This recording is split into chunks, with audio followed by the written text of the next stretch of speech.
Hey guys, this is day 24. Today is Monday, January 5th, 2026. Let's go. Um,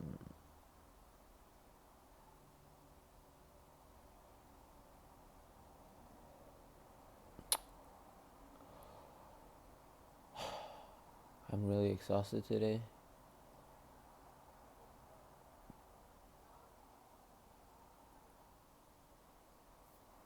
But here we are.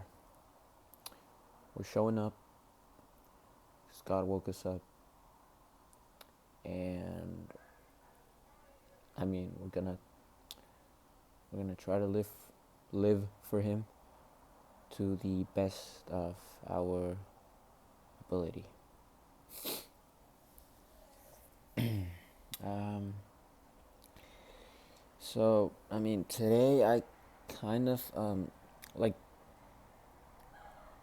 sure, I could call it fasting, um, because this person sent me a video, um, about from 2819 church, um, uh, and it was on Ezra Ezra chapter 8, and but the main topic is fasting. And Pastor Pastor Mitchell, Pastor Philip Anthony Mitchell, he mentions about he says there are like there's biblical fasting, and there's just, I guess, popular fasting, or I don't know how he called it, but fasting from, for example, social media is it's not really biblical. Biblical fasting is like no water or no food. And yes, I have done that. Just in no food part, though. No water. That's gonna be hard.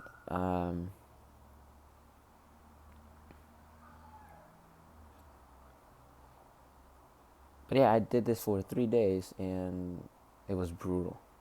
Yes, it was brutal. But the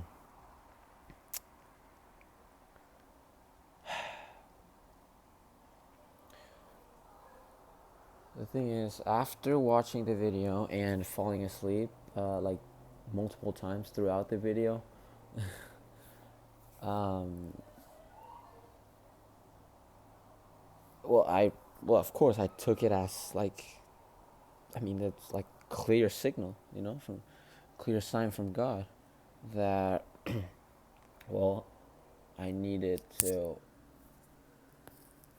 start fasting, but not, or at least I don't think so. Fasting from food,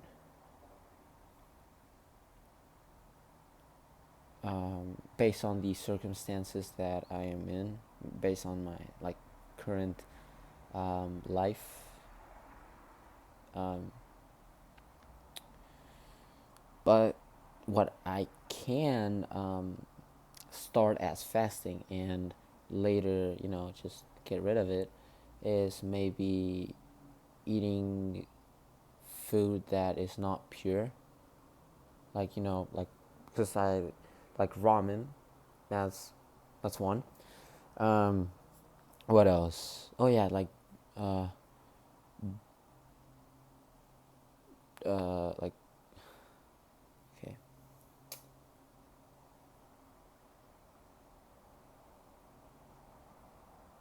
drinks that are natural, not for example, sweet tea. No, because it's not natural from the. It's not how God would want me to, ideally, um, live, I guess. So yeah, maybe like only uh, like water, or I could make lemonade. I think that, yeah, that fits into the like pure category. Among others, like, I don't know, a shake, like a banana shake, strawberry shake, just some stuff like that. So that would be like what I drink. And what I eat, of course, I think I should be eating more like fruits, or more foods that are biblical, not like all this fast food, or drinking like soda, or yeah, just all this stuff that uh, you wouldn't eat in front of Jesus. Because let's be honest, if you were in front of Jesus, like if you actually saw Jesus with your eyes, I mean, you would change a lot of things. Your attitude, your speech, yeah, your behavior, your habits, such as like what you eat, what you drink, what time you go to sleep. Maybe that one maybe has loopholes, but like, yeah, just not being lazy.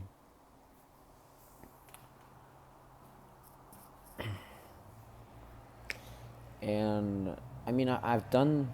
I mean, like, okay, so I'm also like fasting. Oh yeah, I'm like, I just got off Instagram. Um, when will I get back? Like, I don't know. The minimum like span of time that I'm considering is a month. But I mean, if it goes to more, so be it. And I was thinking like, okay, but what if like someone reaches out to me through Instagram and like asks me something about God? Then, well, I'm sure that God can handle that. I mean, I'm not. I mean, I thought about it, and I'm not really worried about it anymore.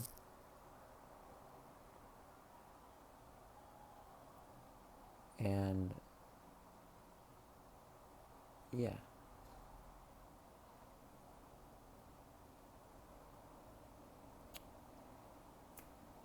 but yeah, I mean, although I'm, doing this for you guys, and although I like talk about God and all this good stuff, yes, I could definitely like improve, improving my habits. Um,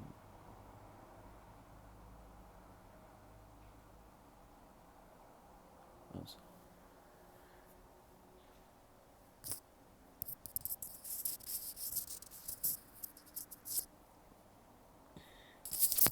I'm sorry. That was just like I think that was just like someone watching me. But that's whatever. Um, hey, if they listen, the word of God, nice. Okay, back to the topic. I mean, yeah, fasting is important. Really, it's like essential. It's crucial. Why? Well, I mean, that's how you like, imagine uppercutting your flesh, or like punching it right here in the stomach. Well, like Mike Tyson. That's what fasting does to your flesh. And not fasting about the things that you don't really do, eat, or like listen to. No, things your things your flesh actually craves. for example. Um, yeah, food, water. Um, it could be like content you watch. Yeah, just anything else besides, like anything else outside of spending time with God, like reading your Bible, like studying it and praying, meditating, all this really good stuff. And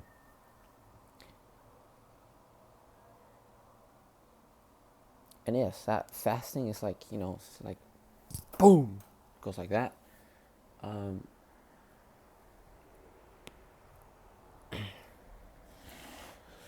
and yes, it's hard since, I mean, that's what your flesh craves. That's what makes it hard.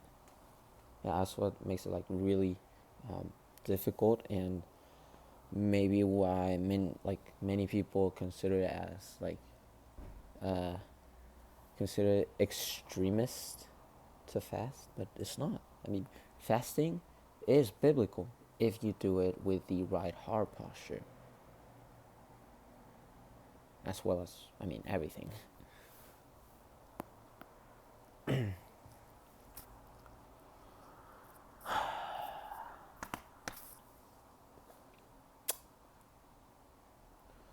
Okay, so that was like,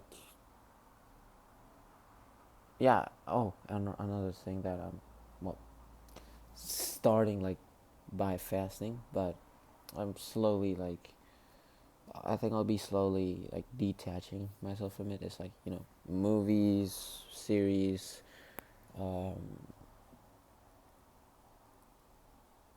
yeah, just that stuff. Not that I don't like they're demonic, no, but I mean, in my case, I'm not proud to say this, but I think I have been like, spending more time watching TV than reading my Bible, or like, like spending time with God.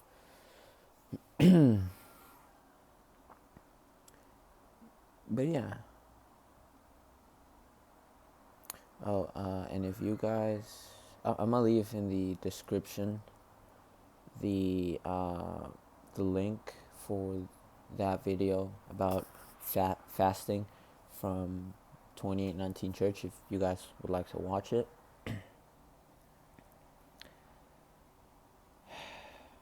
And I mean, overall, fasting is important because, I mean, it gets you closer to God. It allows you to listen to Him. Increase all this like uh, increase your fruits of the Spirit, and a little extra that my personal favorite, your discernment. It strengthens it a lot.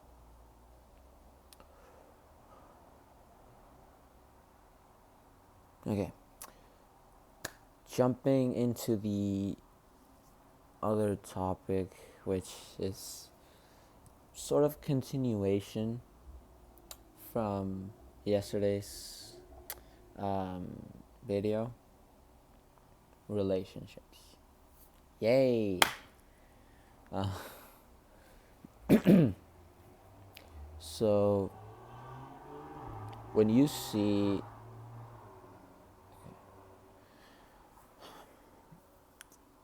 I mean, you can be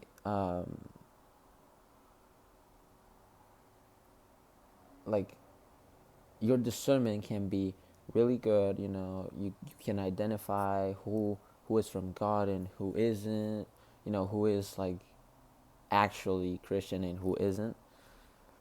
But then, and like, you're not easily, or you're not attracted at all to, like an unequally yoked person, which means like people that aren't Christian, and you are, and you want to get with them, but no, because I mean, first, they're not Christian.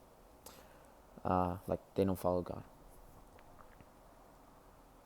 But when it gets like complicated is when you see two Christians when they get together, and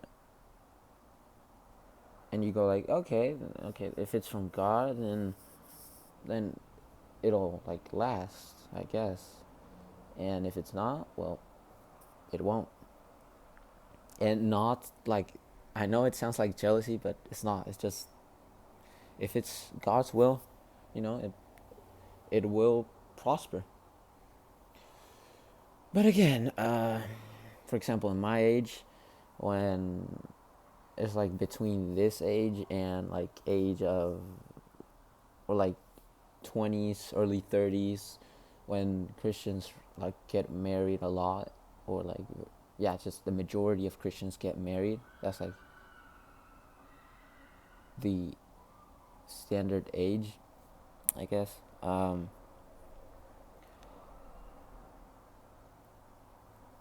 In my case, I start to wonder, um, and yes, I I am being like observant of this, of like both people, and of course I'm just to again, strengthen my discernment.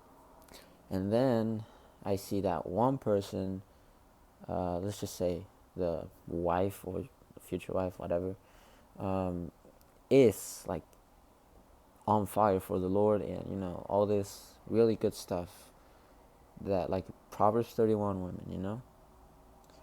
But then on the future husband, whatever side, you see that it's doing and maybe saying some stuff that maybe he shouldn't, maybe having some habits that he shouldn't. Um, but again, yes, it sounds like I'm really being like extremely judgy or whatever. And I mean, at the end of the day, whether I realize it or not, I'm comparing myself to like them, and I'm blaming it on God, because I say, okay, Lord, this guy is not even ready. He like says all this stuff. Sorry, like he says all this stuff. He does all this stuff, and I mean, I've been put through the fire. I mean, I've been passing test after test after test after test after test, and here I am. Here we are, just you and me. No like partner. And yes, it stings right here.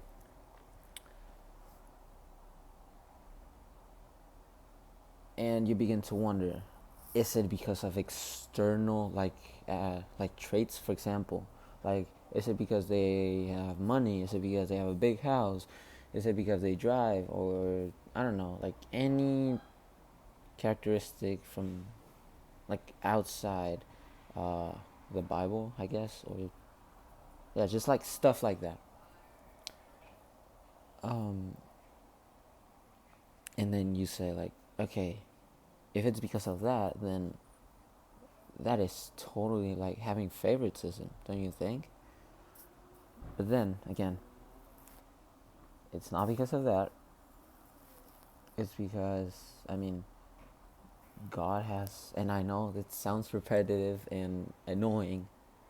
Believe me, sometimes it's real annoying for me. But I mean, God has a plan, a unique plan for each and every single one of us, in which someone might get married earlier, someone might get married later, someone might never get married. But again, it's not about us. It's not about us. It's about Him. Only Him. We got saved. We can go to heaven. I mean, that's like more than enough. But yes, We have a flesh. We crave a partner. Yes, yes, all this. And yes, you can use like the argument that we were engineered to be with someone. But again, if it's, you need to trust God's plan for your life and stop comparing God's plan for your life with God's plan for everybody else's life. It's not the same. Not the same at all. And yes, I often, like throughout, for example, the summer, and maybe sometimes now, um, I still, like, these thoughts come to my head, and I get a bit annoyed, yes, but again, since I've been rooted in my Bible, yes, I've been like, the Lord has been teaching me a lot. He gave me the like answers for that. And it might be annoying that maybe sometimes he gives you the answer for everything, and now you cannot be like annoyed of everything because you have the answer for everything. And yes, that was a mouthful. But again, it's his plan. His plan that he has for us, and it's our choice whether to trust it and go for it and trust him, or you can just live however you want and fail at some point, whether it's in this life or where. And yes, again, like, the main issue with this, like, let's call it hypothetical scenario, is comparing the plan that God has for you with the plan God has for other people. And yes, you will feel lonely. That is 100% guaranteed because you have a flesh. Um,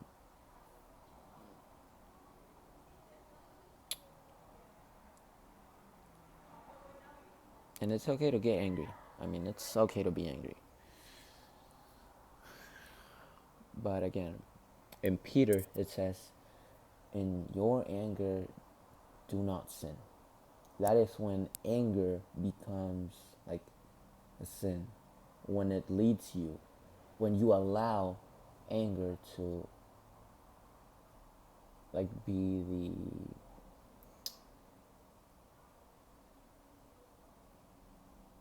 I'm running out of words, sorry. When you allow anger to lead you in a sin, like, I don't know, cursing or do other stupid stuff that you shouldn't be doing or saying or thinking, then it does become wrong. And also when you don't accept the answer that God has given you, and you don't want to accept it because, I don't know, you like being annoyed, you like this feeling of everyone is against me, screw this, I don't know, like, yeah, just it's the world against me. If I mean, why would you like that feeling? That's like weird. And hold on, before you like, I'm saying this because I was that, like, yeah, I was that person. I mean, I like this feeling of, you know, feeling, I don't know, yeah, just like everyone and everything was against me. And again, that life was like always pushing me down. And whenever I seemed to get up, life would just like push me even like deeper and deeper. And since I was used to that feeling for so long, whenever I had the answer, I would get annoyed and I will seek this feeling of like, just, it's so unfair. But again, life is unfair. Because if it was fair, everyone, me, you, would be crucified. would be in hell right now, or whatever. Yeah, just we wouldn't prosper because we're evil. But Jesus makes, you know this stuff. Uh, but yeah, so bottom line, and for the third time this video, stop comparing God's plan for you with God's plan for everyone else, or yeah, just other people. Because I mean, it's not the same plan at all. Do you not like? Every single one of us are created specifically. There's never going to be anyone like you, ever. There's just, it's just, no, it just won't ever happen. Why? Because God made us, because we are fearfully and wonderfully made. We are unique. Yes, we might have some similarities with other people, but no one is exactly the same as you. You are unique. So, what makes you think that because you are unique, God's gonna have the same plan for you as someone else? No. You are unique, therefore, the plan He has for you is also unique and like no one else's. So, yeah, that was pretty much it. For the relationship part, or for the relationship section, and I'm gonna finish with talking about correction, reproof, that it's mentioned a lot in Proverbs. Sure, I mean, you may be the type of people that accepts correction, reproof, but at some point in your life, you like when someone is telling you, like correcting you, or like, yeah, you are feeling like, oh my gosh, I mean, shut up, I know, just shut up, I know, you know. But again, shut up for 1 second, listen to what they are saying, take it into consideration because they are saying it for a reason, whether it's stupid or not. Just listen and leave like your ego behind. Just get it out and actually take it in consideration and, you know, accept it. Accept the correction. Because, I mean, especially if it's from your parents, your teachers, God, and most of the time you won't like it. Absolutely not.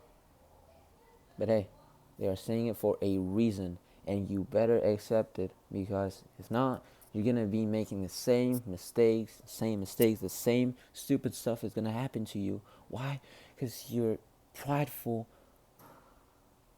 and that pride is not, it's keeping you stuck right here. Everything and everyone else are moving either forward or backwards, I don't know. And you're just stuck in the same problem. Why? Because you just won't let go of your pride. So, shut up. Listen to that correction, that reproof. I know it's sometimes like just gets in your skin, and you just want to yell like, I know this stuff, like just quit it, like stop preaching at me. But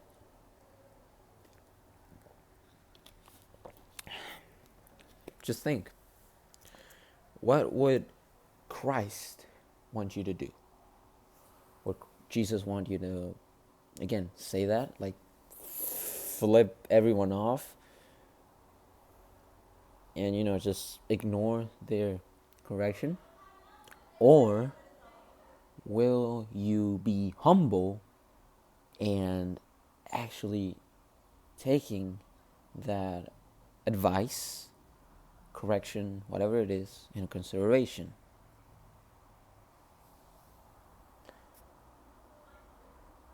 Yeah. So, and yes, I mean, it says that the wise accepts reproof, but the fool does not. I mean, that's just like a. That's how I would explain it to a 12-year-old. Because I don't have the verse on the top of my head. But it's basically like that. It's just that's what it says.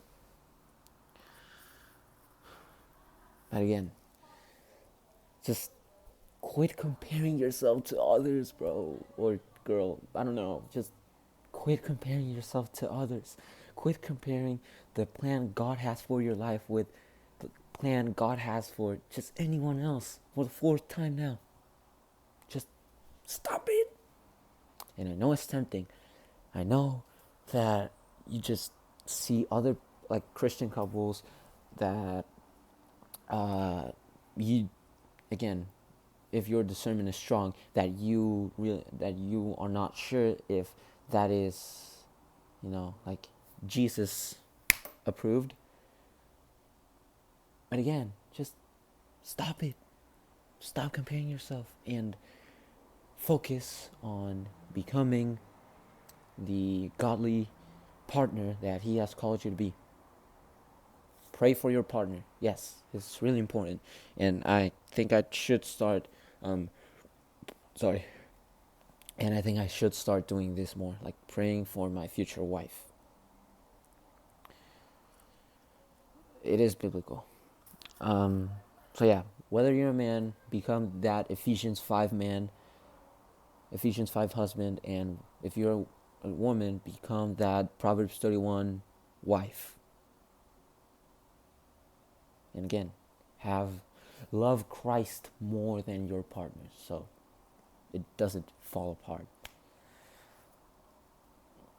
And if you're seeing this and you're already in a relationship, then take these tips into consideration. Take this reproof, this correction, perhaps, but take it. Don't be prideful fool. Okay. Is that relationship really centered on Christ? Do you guys love Jesus more than each other? And lastly,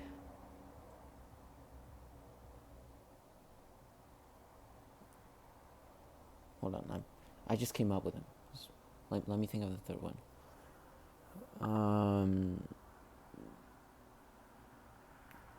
Is that relationship approved by God?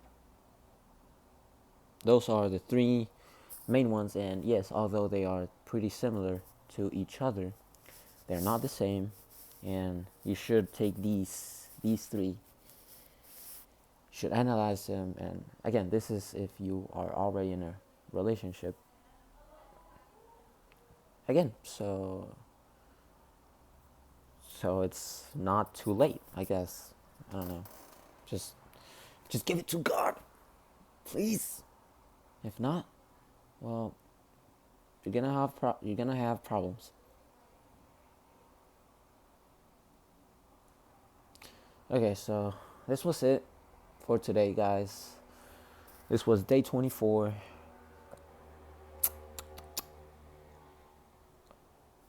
See you guys later. Stay blessed. Stay focused. Stay prayed up. Adios.